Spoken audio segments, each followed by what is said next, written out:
Bienvenue dans cette nouvelle chronique des vents de l'histoire. Nous sommes ici à Nancy, en Lorraine, devant ce que l'on appelle la porte de la Craffe.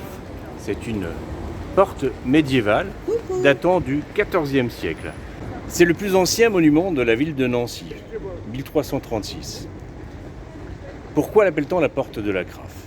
Eh bien, cela vient du mot allemand Kraft, la force. C'était donc la porte de la force. Nancy est surtout connue pour sa fameuse place, la place Stanislas. Je vous y emmène.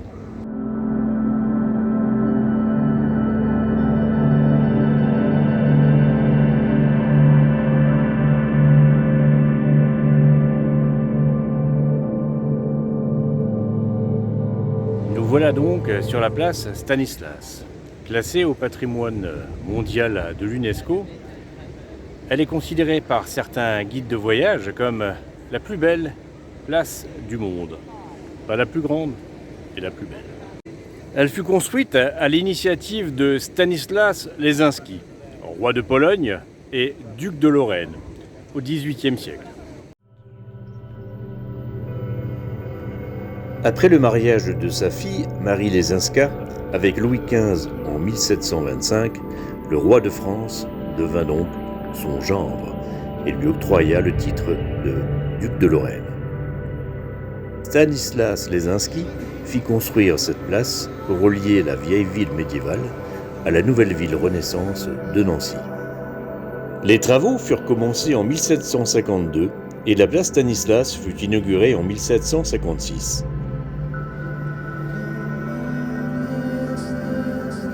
L'allée principale passe sous un arc de triomphe appelé l'arc Éré ou porte royale. Elle est bordée par l'hôtel de ville,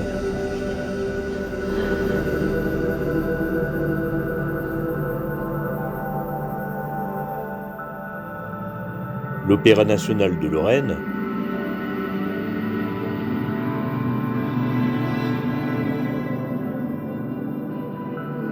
et le musée des Beaux-Arts. La statue du duc de Lorraine montre quelque chose qui reste à définir. Il semble que Stanislas pointe le portrait en médaillon du roi Louis XV au centre de l'Arc de Triomphe. Ce geste symboliserait le rattachement du duché de Lorraine et de la France en 1766. Outre l'aspect purement décoratif, les fontaines de la place Stanislas ont joué un rôle important dans l'hygiène publique, limitant le risque de choléra. L'édification de cette place s'est faite sur une zone marécageuse, sujette à une légende ancienne. Les Lorrains y voyaient la présence ancestrale de dragons.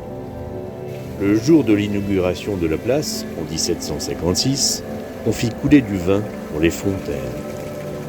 Je vous laisse imaginer le résultat. Une place très minérale qui, cette fin de mois d'août caniculaire, est à peu près à 40 degrés. Alors, merci d'avoir suivi cette chronique des vents de l'histoire, et à bientôt. Salut.